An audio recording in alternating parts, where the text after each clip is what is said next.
Estudiemos la reglamentación de la esclavitud dada al pueblo de Israel en el Éxodo y también vamos a tocar cuál es la perspectiva cristiana acerca de ella. Leamos Éxodo capítulo 21, versículos 1 al 11. Estas son las leyes que tú les expondrás. Si alguien compra a un esclavo hebreo, éste le servirá durante 6 años, pero en el 7º año recobrará su libertad sin pagar nada a cambio. Si el esclavo llega soltero, soltero se irá. Si llega casado, su esposa se irá con él. Si el amo le da mujer al esclavo, como ella es propiedad del amo, serán también del amo los hijos o hijas que el esclavo tenga con ella. Así que el esclavo se irá solo. Si el esclavo llega a declarar, yo no quiero recobrar mi libertad, pues les tengo cariño a mi amo, a mi mujer y a mis hijos, el amo lo hará comparecer ante los jueces, luego lo llevará a una puerta o al marco de una puerta y allí le horadará la oreja con un punzón. Así el esclavo se quedará de por vida con su amo. Si alguien vende a su hija como esclava, la muchacha no se podrá ir como los esclavos varones. Si el amo no toma a la muchacha como mujer, por no ser ella de su agrado, deberá permitir que sea rescatada. Como la rechazó, no podrá vendérsela a ningún extranjero. Si el amo entrega a la muchacha a su hijo, deberá tratarla con todos los derechos de una hija. Si toma como esposa a otra mujer, no podrá privar a su primera esposa de sus derechos conyugales, ni de alimentación y vestido. Si no le provee esas 3 cosas, la mujer podrá irse sin que se pague nada por ella. En la historia encontramos que la esclavitud ha sido parte del desarrollo humano. Los códigos legales más antiguos registran la esclavitud. Por ejemplo, en Egipto, una de las civilizaciones más antiguas, fue de las primeras en tener esclavos. De hecho, los israelitas, como leemos en el libro del Éxodo, eran esclavos de los egipcios. Más tarde, los israelitas habían de experimentar más esclavitud después de haber llegado a la tierra prometida, haber pecado y haber sido ahora enjuiciados por Dios a la esclavitud de los asirios y babilónicos. En tiempos más modernos, sabemos que la esclavitud ha existido de una manera cruel y despiadada. Sabemos que los árabes establecieron un comercio de esclavos muy grandes. Si hay alguien que se ha caracterizado por la esclavitud, han sido los árabes. Por ejemplo, en tiempos de ciertas guerras y ciertos problemas en la Edad Media, en la península ibérica, estamos hablando de Portugal, de España, los moros, así conocidos, los moros, que eran personas del norte de África, musulmanes, comerciaron con esclavos blancos. En este caso era gente de color comerciando con gente blanca, sus esclavos eran blancos. En la historia de América, de todo el continente americano, se sabe de toda la esclavitud. América se convirtió en un gran negocio para todos los que vendían esclavos. Fueron millones de personas que fueron vendidas esclavas, sobre todo africanos, gente de color. Fue muy marcado y muy numeroso la venta de esclavos que fueron traídos a América durante la conquista y aún mucho después. Esa es la razón por la que vamos a encontrar mestizaje con personas de color en nuestros continentes, las islas caribeñas y muchos lugares de América. Ellos llegaron muchos como esclavos. En este país, en Estados Unidos, muchos de los grandes acontecimientos de la historia están marcados fuertemente por la esclavitud, afortunadamente abolida en el siglo XIX y desgraciadamente hasta el siglo XIX por Abraham Lincoln. Este país ha sido fuertemente lastimado por esta pecaminosa actividad que es la esclavitud. En nuestros tiempos modernos y en nuestros días, no podemos decir que vamos a encontrar una persona encadenada y siendo esclavizada de una manera visible. Sin embargo, existen otros tipos de esclavitudes. Esclavitudes como la trata de personas. Muchos de ustedes a lo mejor fueron detenidos por criminales que les ayudaron a pasar y que los tuvieron retenidos durante un tiempo sin darles oportunidad de salir hasta que pudiera sus familiares rescatarlos. Eso es esclavitud. Son manifestaciones de esclavos.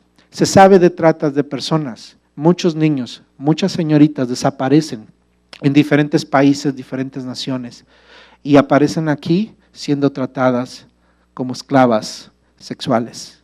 La esclavitud es una realidad que no nada más ha marcado la historia de la humanidad, sino que sigue también moldeando nuestras sociedades y que todavía sigue lastimando nuestras sociedades de hoy en día. Sin embargo, la palabra del Señor no la justifica, no la enseña, la rechaza. Es un pecado y es un cáncer en las mismas sociedades.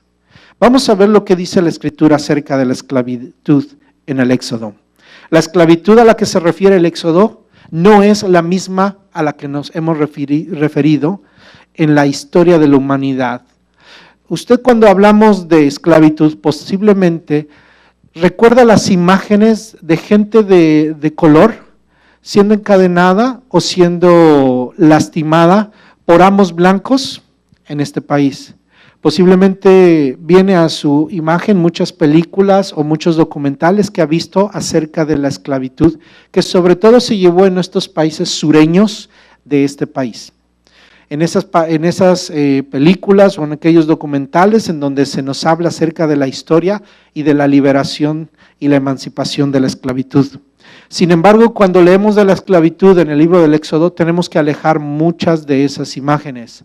Se relacionan, pero si la Biblia aquí habla de reglamentar la esclavitud y no abolirla, es porque no se está refiriendo a la misma esclavitud que fue abolida en este tiempo.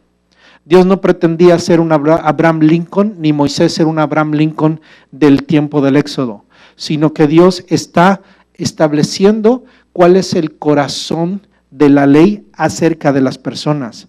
No está justificando la esclavitud, sino que la está reglamentando.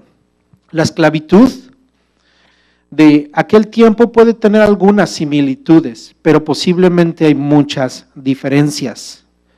La esclavitud moderna tiene sus orígenes muy antiguos en esas civilizaciones pecadoras.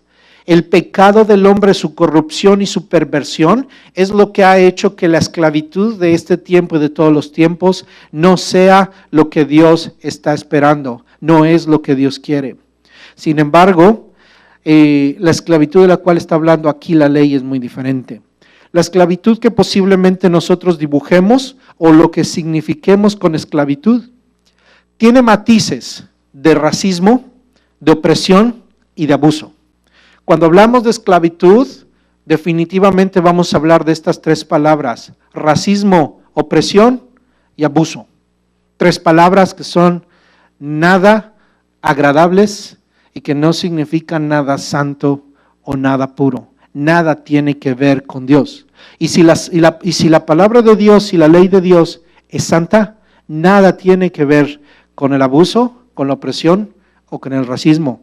Por eso es que entendemos que estas leyes que Dios establece no tienen nada que ver con esa esclavitud.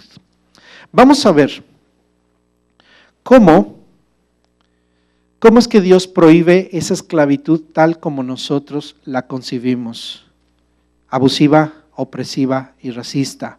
Precisamente es lo que está hablando la ley en este tiempo. Fije su atención en el versículo 16 del mismo capítulo que leímos. Éxodo 21:16. El que secuestre a otro y lo venda, o al ser descubierto lo tenga aún en su poder, será condenado a muerte.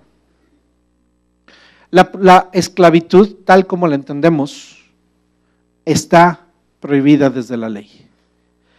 Es un pecado y es una perversión que se secuestra a una persona. Es una perversión que merece la muerte. Secuestradores, usurpadores, esa clase de personas, secuestradores que le quitan la libertad a las personas, que piden rescates.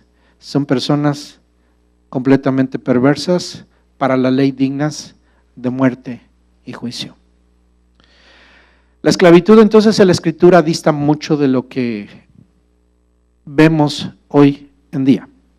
La esclavitud en el capítulo 21 del versículo 1 al 11 son normas que Dios da para evitar que se abran puertas precisamente a estas tres características: al racismo, a la opresión y al abuso. Si Dios no pone esta ley, se hubieran abierto las puertas para que la humanidad llegue a ser abusiva. Y de hecho lo sigue haciendo. La esclavitud siguió existiendo, pero no a expensas de la ley de Dios, como inclusive algunos han intentado justificar. ¿Cuántas guerras no se dieron? Y aunque la esclavitud fue abolida, ¿cómo es posible que hayan llevado años para permitir que una persona de color pueda entrar al mismo restaurante y tener los mismos derechos que una persona blanca? ¿Cómo es posible que eso siga sucediendo? Es porque lo que hay en el corazón del hombre es pecado. Cuando Dios regula la ley aquí, cuando Dios regula, la esclavitud, Dios no dice que sea buena, sino que pone límites necesarios para prevenir que se hicieran grandes daños que hasta ahorita estamos viendo en las sociedades. No está regulando una cosa buena, sino está regulando una cosa negativa. Las cosas que son buenas no necesitan ser reguladas por la ley, porque son buenas en sí. Si Dios establece una ley y pone límites, es porque hay algo que no está correcto o que se puede corromper a tal grado de que pueda convertirse en un desastre para las mismas personas. Por medio de la ley se sometió la esclavitud que existía en aquel tiempo a una práctica injusta y pecaminosa, a principios que pudieran mejorar el trato de las personas, aquellas personas que se llamaban esclavos. De otra manera, hubiera habido una luz verde para que se justificara la esclavitud en Israel, pero con tales leyes se desmotivó la práctica de la esclavitud. Recuerde que la ley nos señala el pecado. La legislación no fue dada para mantener la esclavitud, sino para proteger los derechos de los individuos que ya estaban siendo afectados por el sistema que permitía la esclavitud. Hablemos de la esclavitud que Dios estaba estableciendo en aquel tiempo. La esclavitud en aquel tiempo del Éxodo era una práctica oriental, era una práctica común en aquellos tiempos, y es posible que algunos israelitas en ese tiempo o por venir tuvieran siervos. No les llamaremos esclavos, sino les llamaremos siervos, que habrían de ser adquiridos por comerciantes de esclavos. Recuerde que José, en el libro del Éxodo, fue vendido por sus propios hermanos como esclavo. ¿A quién se lo vendieron? A una caravana de comerciantes. Y estos comerciantes llegaron a Egipto y vendieron a José como un esclavo. Él fue liberado por el poder de Dios y llegara a ser uno de los principales de Egipto. Sin embargo, más adelante Israel volvería a convertirse de una manera sin darse cuenta, de una manera sorpresiva o a través del tiempo, en un pueblo de esclavos, en una práctica oriental. Algunos habrían de ser adquiridos como botín de guerra. Las guerras implicaba que los pueblos que ganaban esas guerras se convirtieran en señores de muchas personas y de muchos rehenes que se convertían en esclavos. En algunas ocasiones Dios instruyó a Israel destruir a las naciones con las cuales hacía guerras. Sin embargo, en algunas ocasiones, además de llevarse un botín material, posiblemente se llevaban personas. Dios prohibió mucho esa práctica porque aún los esclavos iban a llevarles prácticas idolátricas que desviarían el corazón de Israel hacia los ídolos. Y esa es una de las razones por las que Dios limitó el que se trajeran como botín de guerra esclavos. Además de que para Dios la esclavitud no es algo que a Él le agrade. Dios nos ha llamado a libertad. Sin embargo, cuando leemos Éxodo capítulo 21, en estos versículos que leímos, nos estamos refiriendo a un sistema financiero. Por eso es que tenemos que alejar la idea de que aquí se nos está hablando a un sistema exclusivamente esclavizante. Nos está hablando de una reglamentación de un sistema financiero de Israel. Así que la esclavitud en este contexto es una opción, es una alternativa ¿para quién? Para aquel que no puede hacerle frente a una deuda. Las personas en aquel tiempo en el pueblo de Israel estaban recibiendo una herencia. Dios les prometió llevarlos a una tierra donde fluye leche y miel. Les prometió una tierra. Ellos llegaron a poseer y a heredar de Dios una tierra, a trabajar en esa tierra, a seguir trabajando en sus animalitos y florecer en la tierra que Dios les daba. La tierra, cuando el pueblo de Israel entró, fue repartida. Cuando la Biblia dice que fue repartida, quiere decir que todas las personas, todos los israelitas recibieron tierra, herencia, recibieron una forma de subsistir, una forma de poder salir adelante. Tenían que trabajar, pero recibieron propiedad. ¿Qué recibieron los israelitas? Propiedad. Y todos los israelitas eran libres, no eran esclavos, fueron llamados para poseer una tierra, trabajar en ella, de ella comer, de ella vivir, porque la tierra iba a ser bendecida, era bendecida por Dios para que ellos pudieran florecer. Sin embargo, Dios de antemano, conociendo el corazón del hombre, conociendo las situaciones por las que iba a pasar, tenía que establecer límites y leyes que les permitieran salir adelante a aquellas personas que por diferentes razones quedaran sin propiedad. Cuando había alguna deuda, cuando había algún delito. ¿Cómo es que podía una persona convertirse en un esclavo, un israelita? Estamos hablando de israelitas. Bueno, podía ser por causa de un delito como el robo. Éxodo capítulo 22, versículo 3, si le da vuelta a su Biblia, nos habla de esta parte de la ley. Si se mata al ladrón a plena luz del día, su muerte se considerará homicidio. Está hablando aquí de la muerte no se justifica aún sobre el ladrón, pero el ladrón sí tiene una condenación. ¿Y cuál es? El ladrón está obligado a restituir lo robado. ¿Qué debe hacer el ladrón? Restituir lo robado. Si no tiene con qué hacerlo, será vendido para restituir lo robado. Así que Dios no tenía la intención de que hubiera esclavos en Israel, pero los hombres son pecadores y entre ellos hay ladrones. Y cuando alguien robaba, la ley los obligaba a restituir lo que habían robado. Pero si no había forma que el ladrón restituyera lo que había sido robado, tenía que pagar con algo. ¿Cómo pagaba? Con su propia persona. Era vendido como un esclavo hacia quien le debía o hacia quien había hecho un daño.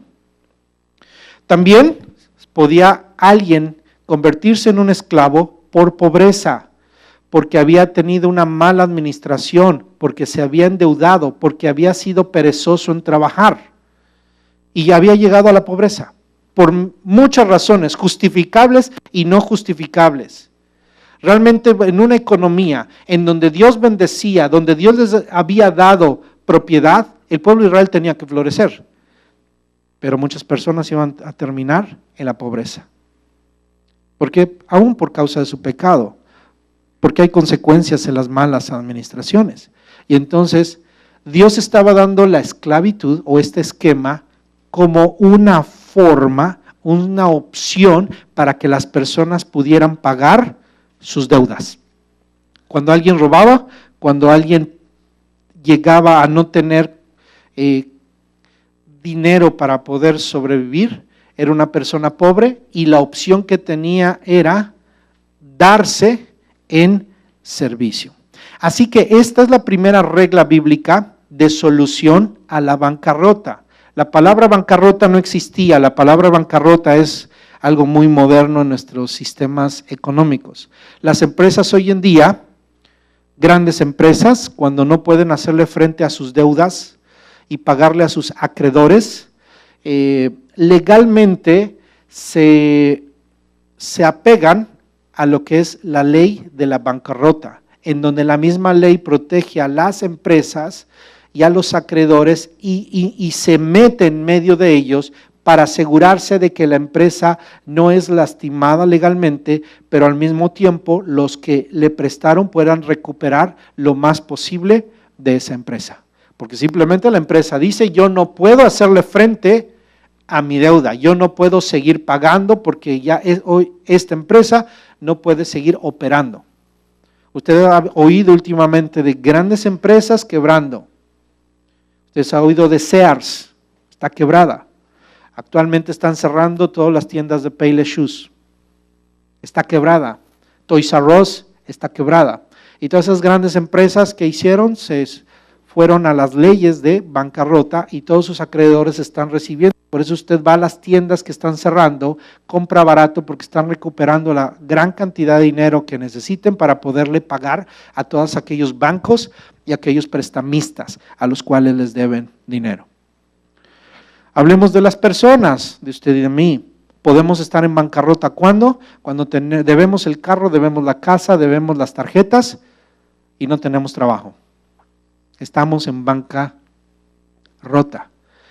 Bancarrota es cuando usted pone todo lo que usted debe, debo $20,000 del carro, debo $80,000 de la casa, debo $15,000 de la tarjeta y no tengo trabajo. ¿En qué está usted? En bancarrota. Cuando usted suma todo lo que debe y lo que tiene, aún con sus ahorros, y cuando hace la resta y le queda un número negativo, usted está en bancarrota. De hecho, cuando usted se pone a pensar, dice, ¿cuánto tengo en mis ahorros? No tengo nada. Pero sí tengo carro, tengo casa, usted está vendido. Estamos vendidos. ¿A quién le pertenecemos? ¿Somos libres? No, estamos vendidos a los bancos, a los que nos prestaron para la casa, a los que nos prestaron para el carro, a los que nos prestaron para las tarjetas, a las tarjetas. Estamos vendidos a ellos. ¿Y tenemos que trabajar para qué? Mire, no estamos trabajando para comer, estamos trabajando para pagarle a ellos. Y para sostener un sistema financiero, a mi punto de vista, usurero, que también está prohibido en la Escritura. Realmente lo que está aquí la Biblia enseñando es un sistema para poder salir adelante en problemas de pobreza y de bancarrota. Lo que Dios está estableciendo aquí es una forma en donde el gobierno no se involucra. La persona que no tenía la forma de pagar una deuda, vende lo único que tiene. ¿Y qué es lo único que tiene? Cuando ya no tiene propiedad, ¿qué es lo que vende? Su persona, no su libertad. Mire, lo que Dios está diciendo aquí no está diciendo que va a dar su libertad. Para la esclavitud sin Dios, sin la ley de Dios, lo que el hombre está vendiendo es su libertad porque no tiene libertad. Y eso es algo que debemos entender. Cuando usted, déjeme darle consejos financieros. Sabe, muchas veces nosotros cuando nos metemos en problemas financieros o cuando tomamos decisiones acerca de las finanzas debemos pensar esto. ¿Estoy vendiendo mi libertad o estoy vendiendo mi trabajo? Muchas veces muchos de nosotros estamos tan endeudados o tenemos tantos problemas financieros que la realidad es que hemos vendido nuestra propia libertad. Y Dios lo que está estableciendo aquí, yo no quiero que vendas tu libertad, yo quiero que tú estés vendiendo lo único que tienes, porque la libertad depende de ¿quién? De mí, yo te di libertad. Yo te di libertad y te fuiste a vender. Dios lo prohíbe en su ley. Hay pasajes que dicen, Israel, yo te saqué para que seas libre y terminas tú dándote, te vendes, pierdes tu libertad. Jesucristo vino a hacernos libres, hermano, del pecado, y vamos y nosotros nos vendemos al mismo pecado. Es una ingratitud lo que está haciendo Dios aquí. Es diciendo, no vendas tu libertad. Lo único que tienes lo que tú tienes es tu capacidad de producir, tu habilidad de desarrollar una labor. Tienes la capacidad, eso es lo que Dios está diciendo, tienes la capacidad de trabajar. Mi hermano, usted y yo tenemos un gran valor. La mayoría de ustedes, hermano, la mayoría de nosotros somos gente todavía en edad productiva. Todavía trabajamos. Este país lo sabe muy bien, este sistema económico lo sabe muy bien. Por eso está preocupado por el seguro social, porque cómo le va a hacer frente a una población que está envejeciendo y que necesita ser sostenida. Pero ¿cuál es su fuerte en una sociedad financiera que depende de un capitalismo? Su fuerza de gente joven. La gente que tiene que trabajar y que tiene que desarrollar una labor. El esclavo era una persona que tenía capacidades para venderse y decir, yo puedo hacerle frente a mi deuda. ¿Cómo? No tengo propiedad, no tengo tierra, no tengo dinero, me quedé pobre, tomé malas decisiones y me quedé sin dinero. Lo único que tengo es mi fuerza. Aquí estoy yo. La esclavitud no era para perder su libertad, sino darse en labor. Así que era un préstamo. La servidumbre significaba recibir un pago para cubrir su deuda. Tenía casa para vivir, fíjese, en aquel tiempo esto es lo que se está hablando. No era para esclavizar, sino era para que no tienes con qué seguir viviendo. Era una persona que no tenía con qué seguir viviendo. Entonces había otra que sí tenía recursos. ¿Y quién era esa otra? Un amo. Ahora, el amo no era una persona ajena a Israel, sino debía ser un hombre piadoso también. Por eso también las leyes protegían a los esclavos y esta ley protegía también al amo. Porque en una economía en donde Dios está y que Dios estaba reglamentando, es una economía en donde hay hombres con necesidad y hay hombres piadosos. Hombres con necesidad que por muchas razones cayeron en problemas y se hundieron económicamente, pero hombres que han florecido y que tienen compasión para ayudar a los que se han hundido económicamente. Y entonces, sabiamente, no te voy a regalar las cosas, sino tú tienes capacidad para trabajar. ¿Por qué? Porque eres productivo. A Dios le gusta la gente que trabaja. A Dios le gusta cuando los que tienen ayudan a los que no tienen. Pero aquí precisamente Dios establece esta forma de economía de forma que si tú no tienes, no le está diciendo tú que tienes, dale. No, dale trabajo. Y tú trabaja. Trabaja, échale ganas. Ahora, ¿el amo qué le iba a dar? Casa para vivir. Le iba a dar entrenamiento para el trabajo. Y le iba a dar un contrato que no podía pasar más de 6 años. Esto no era una esclavitud como hoy la vemos. ¿Por qué? Porque después de 6 años, al 7º año, todo esclavo era dejado libre. Tenías 6 años para trabajar, ibas a poder recuperarte económicamente, ibas a pagar con esto tu deuda y entonces ibas a poder salir libre.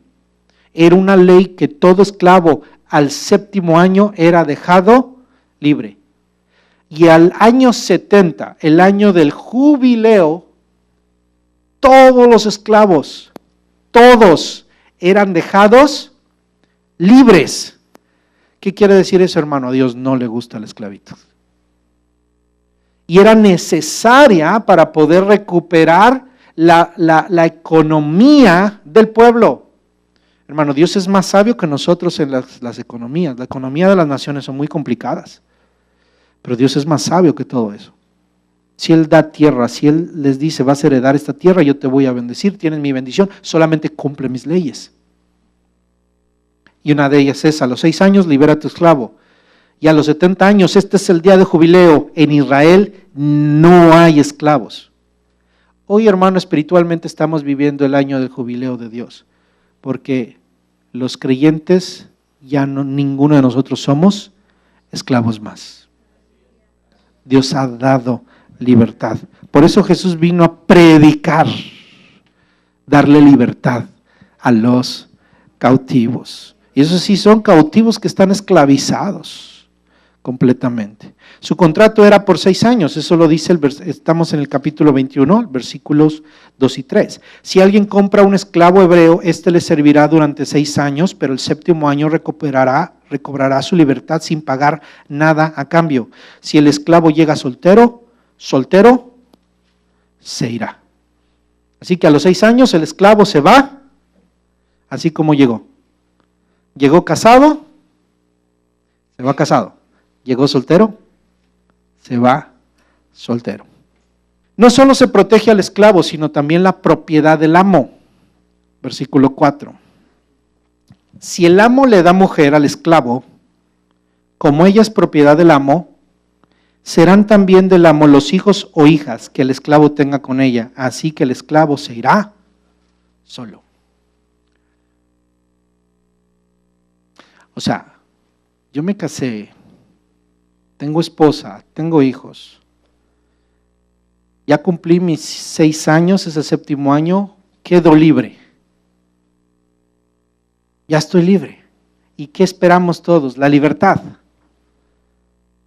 Y el amo dice, eres libre. Pero eres libre tú, no tu esposa y los hijos, porque la esposa y los hijos ¿de quién son? Del amo. Definitivamente yo creo que a usted y a mí nos causa mucho conflicto eso. Bueno, a menos los que dicen, ya, soy libre. Ahí te quedas. Y posiblemente ya había algunos que hacían eso. ¿Por qué? Porque hay gente que no tiene amor. Yo creo que le convenía, a cualquier mujer le convenía y hijos quedarse con un amo bueno que irse con un sinvergüenza. Porque por algo se va así. Por algo llegó a la esclavitud y por algo se va. Posiblemente después se meten más problemas. Así es el ser humano. Estoy evaluando tal vez al ser humano, pero piénselo así, piénsalo. Por eso Dios tenía que establecer aquí lineamientos. Pero dice, ¿por qué hacía eso Dios? Porque tenía que proteger los bienes ¿de quién? Del amo. Porque el amo fue bueno. Es más, le dio esposa. Ahora, piensen esto. ¿Quiénes podían ser esclavos? Los israelitas, los varones, pero hablemos de los varones, ahorita hablamos de las mujeres, los varones israelitas. Yo, varón israelita, tengo una deuda, no tengo nada, de hecho las mujeres no tenían propiedad, las mujeres no tenían propiedad, eran los varones, por eso yo no tengo nada, vengo y me hago esclavo, vengo soltero. Ahora la pregunta es, ¿qué mujer le dio el amo a ese hombre? ¿Una israelita? La respuesta es no. La mujer con la que posiblemente se le daba era una extranjera, era una esclava, comprada en otro lado, porque no habíamos, un amo no podía dar una israelita. La ley no permitía que nadie diera una, ahorita vamos a llegar a eso, una mujer que tuviera un amo era su mujer o era la mujer de su hijo. Así que cuando alguien, yo me vendiera una israelita y me daban mujer, aunque me habían dado una esclava, ¿de quién pertenecía la esclava? Al amo. Y esa es la razón por la que está protegiendo la propiedad del amo. ¿Cuál era la opción del israelita o del esclavo? La opción es, me quedo a trabajar por amor. Me quedo a trabajar por amor. ¿Qué haría un hombre bueno? Yo le pregunto, ¿qué haría un hombre bueno? Se queda a trabajar por amor. Se queda a trabajar porque sabe que tiene un patrón bueno y porque además ama a su esposa y ama a sus hijos. ¿Qué haría usted? ¿No es una prueba? ¿Es una prueba para qué? Es una prueba de Dios hacia ellos. Entonces, no solo se protege al esclavo, sino la propiedad del amo. Y esto también, hermano, habla de que se fomenta el valor de la familia y la lealtad. ¿Qué está hablando esto? De que el esclavo diga, yo me quedo, que ama a su familia. Lo que está haciendo la ley es fomentando la importancia de la familia. Oye, te casaste con alguien, ahora vas a tener que amarla más que todo. Algunos aquí dicen, oye, cuando yo era soltero, cómo la disfrutaba. Y hay mucha gente casada que quiere seguir viviendo como solteros. Todavía hay muchachas, todas mujeres jóvenes que todavía quieren irse a la fiesta, le dejan el niño, el bebé, los hijos a la abuela y todavía se van de fiesta. Y, oye, no, ¿tienes hijo? ¿Amas a tu hijo? ¿Amas la familia? Es tu responsabilidad. Es que tengo que divertirme. No, no tienes que divertirte, tienes un hijo. ¿Tienes hijos? Cuídalos. Claro que a veces estás estresada, lo que sea, y los abuelos quieren también a los nietos, qué bendición, pero no para que te vayas ahí. Dirían en mi país, te vayas de loca. Ve al corazón del ser humano, el corazón está podrido. Y miren, ¿cómo critican a la Biblia? Lo que la Biblia está haciendo es tratar la ley, someter a un hombre pecaminoso. Por eso es que la ley no la podemos cumplir porque somos pecaminosos y la ley sí nos limita, sí nos limita. Pero aquí se nos está hablando de que el esclavo ama a su familia. Ama a su familia. Y por eso ahora voy a ser esclavo por amor toda mi vida. ¿Puedo ser libre hoy? Mire, tiene la oportunidad de ser libre, pero amo a mi familia. Ahora tengo esposa, ahora tengo hijos. Amo a mi familia, amo a Dios, amo a mi amo. Él es el que me dio esposa, Él es el que me dio familia. Mis hijos son de Él, mi esposa es de Él, no es mía. Hermano, yo ya no puedo con este hogar, me voy. Dios está en contra del divorcio, pero hay muchos hombres que dejan a las mujeres. Dicen, no se impacta. Se queda con la esposa porque usted, una dama que está en el Señor, le pertenece a Dios y sus hijos le pertenecen a Dios. Dios se va a encargar de esa dama. Si usted está en un caso, usted se sintió abandonada con sus hijos, sepa que usted es una mujer de Dios. Sirva a Dios con todo el corazón.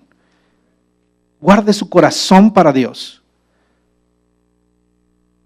Es un hombre que no aprecia un hogar, es un hombre que no sabe de amor a la familia. Dios ama altamente la familia. Y por eso Él se convierte en ese amo que dice, mi familia eres tú. O sea, mi esclava y sus hijos son míos. Debe tratar el amo a sus esclavos como no son sus empleados, son su familia. Realmente eso es lo que Dios intentaba en Israel. Tú tienes empleados, ellos son tu familia. Por eso, si no tenía hijos el amo, ¿sabe quién heredaba? El esclavo. ¿Sabe que los esclavos heredaban? Abraham, ¿quién le iba a heredar? Un esclavo. Abraham le dice a Dios, Abraham, ¿de dónde voy a sacar? ¿De dónde voy a tener herencia? Yo no tengo hijos y el único es mi esclavo. Si no hubiera nacido descendencia, ¿quién hubiera heredado los bienes de Abraham? Un esclavo. Eran como una familia. Se les amaba a los esclavos como hijos, como hijas. O en el caso de ciertas esclavas, eran tomadas como esposas.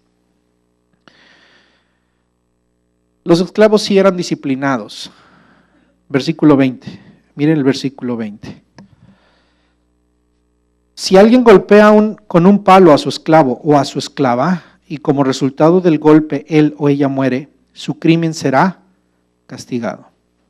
Fíjese que la ley está hablando de una actividad que para nosotros nos parece abusiva, ¿verdad? Debemos entender algo cultural, o más que cultural, realista. Cuando alguien golpea con un palo a su esclavo, la palabra palo significa con una estaca. El libro de los Proverbios dice, disciplina a tu hijo, que es la vara de disciplina, ¿sí? Corrige al hijo. La Biblia habla de la corrección de los hijos y habla de la corrección física a los hijos. La Biblia sí enseña la corrección física a los hijos para librar su alma del Seol. Entonces, eso no es un proceso de castigo penal, ni es un proceso de maltrato, sino es un proceso de disciplina. Como usted aplique la disciplina, usted como padre tiene estándares en cómo aplica la disciplina. Cuando un hijo es indisciplinado, usted le da un castigo. Hay quienes les quitan los teléfonos, hay quienes los castigan no televisión o no salir o no amigos, no internet, no lo que sea. El esquema de disciplina que usted tenga es un esquema de disciplina. Pero en la Biblia hablaba aquí de disciplina física. Un esclavo, cuando se habla de que el esclavo era golpeado, no es porque Dios intentara que los esclavos fueran abusados, como lo que se pueden tener una esclavitud pecaminosa. Lo que está hablando es que los esclavos tenían que ser disciplinados. Eran tratados como hijos. A lo mejor le cause conflicto ver que un amo agarra al esclavo y órale. Pero la misma ley, a una persona que había cometido ciertos delitos, los jueces podían castigarlos o condenarlos ¿a qué? A azotes, no más de 39 azotes. Los esclavos eran disciplinados por causa de sus indisciplinas. Y por eso es que la ley protegía de que un amo podía disciplinar a sus esclavos, pero no maltratarlos. Por eso decía, si tu esclavo muere, si tu esclavo le pasa algo, tú tienes pena, porque tú cometiste un pecado. ¿Por qué? Porque lo maltrataste, porque lo abusaste. Dios está en favor de la disciplina, pero no del abuso. Recuerde que eran entrenados, eran instruidos y eran disciplinados. Así que cuando habla de azotes, habla de disciplina, no para justicia o venganza o maltrato, sino recuerde, para disciplina. ¿Qué es lo que está estableciendo Dios aquí? Una disciplina para sus empleados. Obviamente, usted es un empleador, aplique esto, hermano, a su vida. Usted tiene empleados, no los va a agarrar a palazos, lo van a meter a la cárcel, y qué bueno. No debe usted tratar. No debe maltratar a sus empleados verbalmente. No puede maltratar a sus empleados de una manera psicológica, de ninguna manera. Tiene que disciplinar a sus empleados. Las empresas tienen esquemas de disciplina que pueden llegar hasta ser despedidos. La disciplina es importante en todos los niveles, y los esclavos o todos los empleados y todos los siervos tenemos que someternos a las disciplinas de los señores a los cuales estamos sirviendo. Como en nuestras casas y en nuestros hogares tenemos que someternos. Hablemos de las mujeres. Realmente hasta ahorita estamos hablando de los hombres, de los esclavos hombres. ¿Qué pasa con las mujeres? Si alguien vende su hija como esclava, yo leo esto, a ver, ¿alguien aquí vendería a su hija de esclava? ¿Somos padres de niñas? No. Pero en este tiempo que está diciendo, si alguien vende a su hija como esclava, la muchacha no se podrá ir como los esclavos varones. O sea, a los varones los dejas ir al 7º año, pero no se podrá hacer lo mismo con las mujeres. Y entonces tenemos que encontrar cuál es el espíritu de compasión que tiene Dios en su ley.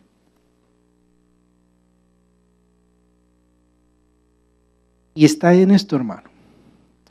Las mujeres no pueden ser tratadas con los hombres, puesto que las mujeres debían ser tomadas por esposas, no por empleadas. Las israelitas no eran dadas a los hombres, sino como esposas. No estamos hablando de una empleada.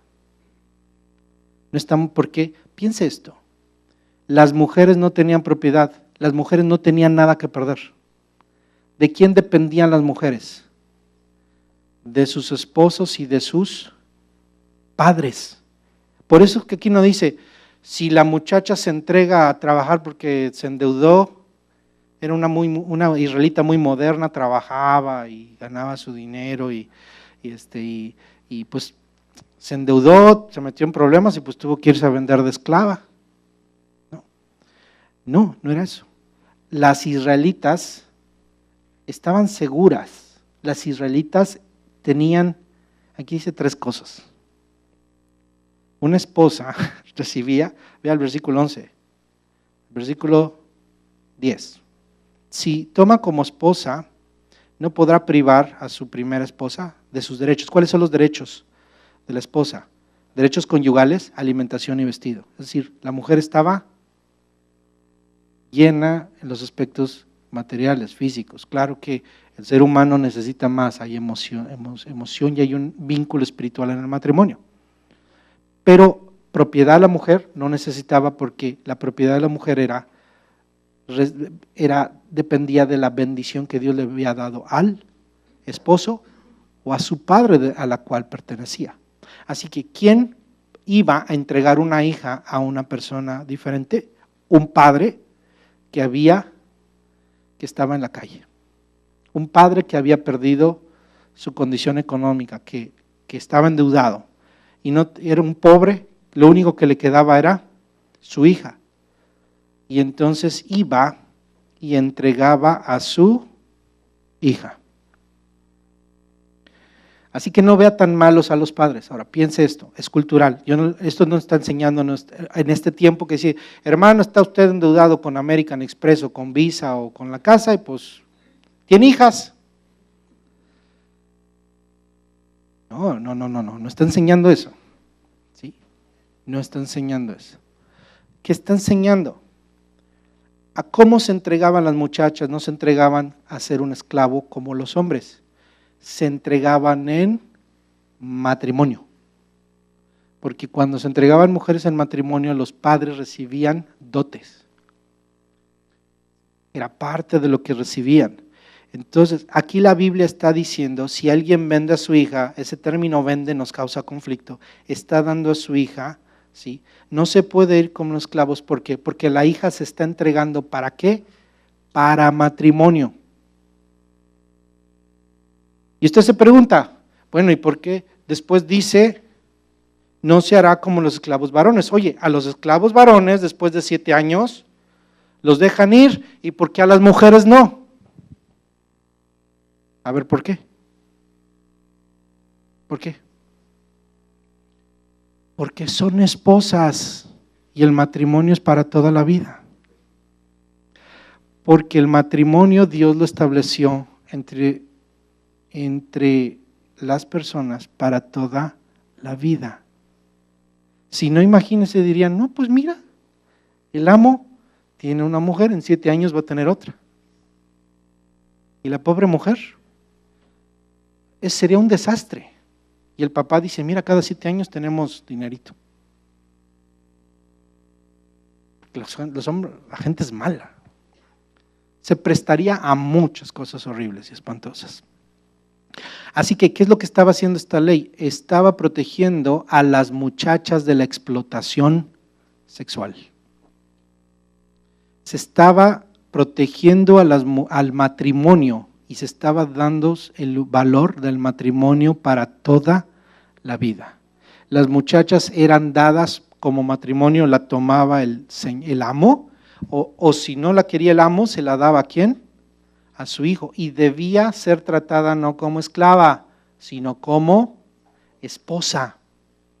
No estaban las israelitas siendo dadas como esclavas, eran dadas como esposas con todos los derechos que tienen las esposas. Eso sí, aquí la ley le da la permisión al hombre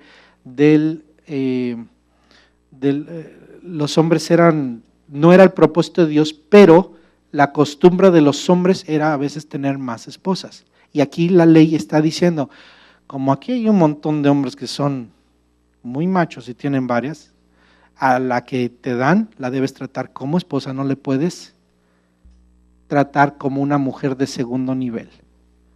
Lo que la ley está estableciendo es que el hombre y la mujer son iguales. Así que Dios y la ley no es machista, sino al contrario, es perfecta.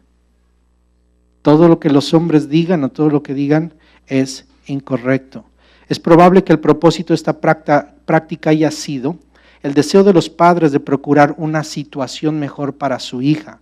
Muchos mandaban a sus hijas con buenos hombres. Oiga, si se lo daba un buen hombre, realmente en aquel tiempo eran arreglados los matrimonios. No nos cabe a nosotros porque nuestra cultura es diferente.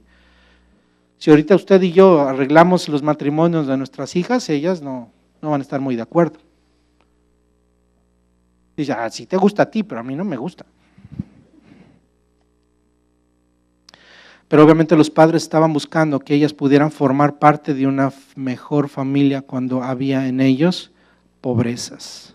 Estas leyes impedían que un amo se aprovechara de una familia pobre maltratando a una muchacha, lo cual sucede en estos tiempos, en donde hay trata de personas, hay trata de mujeres y hay personas que venden a sus niñas desde pequeñas, desde niñas. Váyase a la India.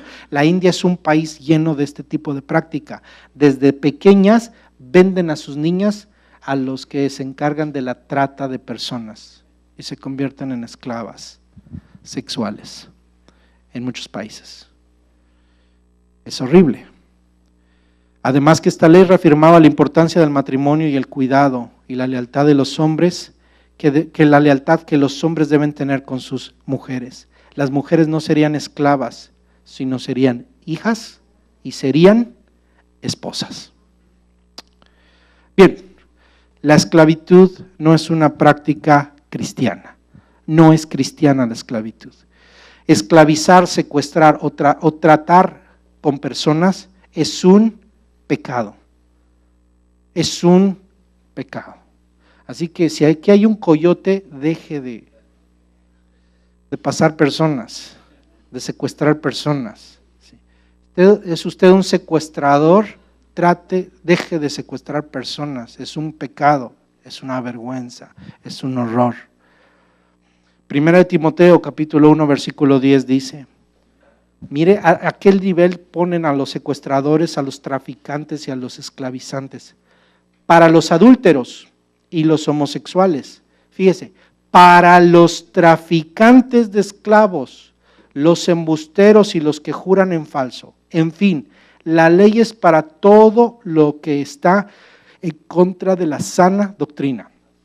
Aquí aparecen en la lista de hombres pecadores, perversos y perdidos, los traficantes de esclavos.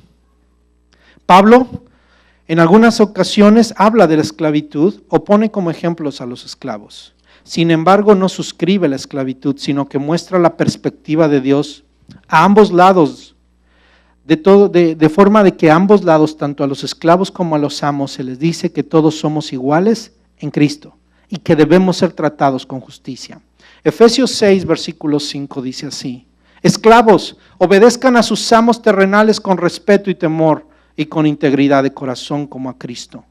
No lo hagan solo cuando los estén mirando como los que quieren ganarse el favor humano, sino como esclavos de Cristo, haciendo de todo corazón la voluntad a Dios. Sirvan de buena gana como quien sirve al Señor y no a los hombres, sabiendo que el Señor recompensará a cada uno por el bien que haya hecho, sea esclavo o libre. Y ustedes amos. O sea que había creyentes que eran esclavos y había creyentes que eran amos. Y ustedes amos, correspondan a esta actitud de sus esclavos, dejando de amenazarlos. Recuerde que tanto ellos como ustedes tienen un mismo amo en el cielo y que con él no hay favoritismos, no hay acepción de personas. Colosenses 4:1. Amos, proporcionen a sus esclavos lo que es justo y equitativo, conscientes de que ustedes también tienen un amo en el cielo. Se les dice a los amos, a los patrones: págales a tus empleados lo que es justo. ¿Por qué? Porque si alguien te sirve es porque tiene necesidad, porque de eso vive. Y hay que pagarle su justo precio. Gálatas 3:28, ya no hay judío ni griego, esclavo ni libre, hombre ni mujer, sino que todos ustedes son uno solo en Cristo Jesús. Para Dios, hermano, hemos sido libres Y para Dios, los hombres en pecado son esclavos. Mi hermano, a libertad nos ha llamado Cristo. Esta cuestión de la esclavitud nos recuerda lo que Dios ha hecho por nosotros. Como le decía, usted y yo éramos esclavos del pecado, pero ahora hemos sido siervos. Ahora somos siervos ¿de quién? De Cristo. Liberados de la esclavitud del pecado para ser libres para Dios. Déjeme solamente concluir con este pensamiento acerca de la libertad a la cual Cristo nos ha llamado. Usted es libre, hermano. Usted es libre. Y si usted es libre, hay tres cosas que determinan nuestra libertad. La libertad que tenemos en Cristo determina nuestro actuar. Romanos 6:18. En efecto, habiendo sido liberados del pecado, ahora son ustedes esclavos de la justicia. Es decir, mi libertad en Cristo determina mi actuar, porque soy libre del pecado, ahora soy libre para hacer el bien. Ya no estoy en la injusticia, ahora tengo la libertad para hacer justicia. Ya no soy esclavo de un pecado, de un mal señor que me oprime, que me maltrata, que me abusa. Ahora soy siervo de un Dios que me ama y que me trata como hijo. Y que me trata bien, al cual sirvo y el cual no me está haciendo hacer cosas malas, sino ahora lo sirvo a Él porque Él me lleva a hacer cosas buenas. 2. Mi libertad en Cristo determina quién es mi Señor. 1 Corintios 7:23. Ustedes fueron comprados por un precio. No se vuelvan esclavos de nadie. Oiga, apréndase ese versículo. Ustedes fueron comprados por un precio. No se vuelvan esclavos de nadie. Así que mi libertad en Cristo determina quién es mi Señor. Mi Señor es Cristo. Por eso no me voy a hacer esclavo de ningún ídolo. No me voy a hacer esclavo de ningún hombre. No me voy a hacer esclavo de ninguna deuda. No me voy a hacer esclavo del materialismo. No me voy a hacer esclavo más del pecado. Ya no debo ser esclavo más de mis pasiones, de mis deseos y de mi carnalidad. Ahora debo ser esclavo de aquel que pagó su precio por mí. Cristo Jesús. Y por último, mi libertad en Cristo determina mi herencia. Gálatas 4:7. Así que ya no eres esclavo, sino hijo. Y como eres hijo, Dios te ha hecho también heredero. Hermano, no necesitamos nada de este mundo. No necesitamos, hermano, nada, sino la herencia que Dios nos ha dado. Porque ahora somos hijos. Dios nos ha dado su reino.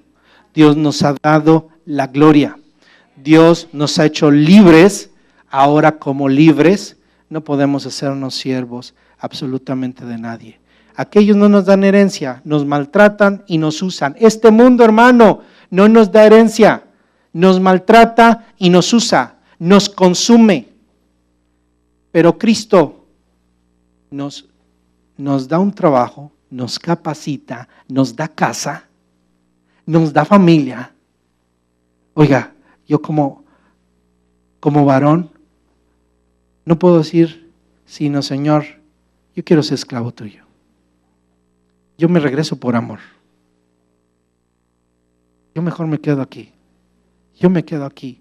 Me has dado esposa, me has dado hijas y te amo a ti. Te sirvo toda la vida. Agarra mi oreja, porque eso es lo que hacían. Ponme en la puerta, lo ponían en una dintel de la puerta y le agujeraban la oreja. ¿Cuántos quieren que le agujeren la oreja? Agujérame la oreja, Señor, para que ahora me van a ver un hoyo en la oreja, no como un tatuado de esos agujerados que tienen, sino un esclavo de Jesucristo. Eso tiene un significado, hermano. Abrirle la oreja es abrirle el oído a una persona para que escuche la voz de su Señor. Eso representa el hacerle hoyo en la oreja derecha, para que solamente escuche la voz de su amo. Por eso Jesús dijo, mis ovejas oyen mi voz y la siguen. Eso somos usted y yo, ovejas de su prado, que escuchan la voz de su Señor y que le dicen, sí, Señor.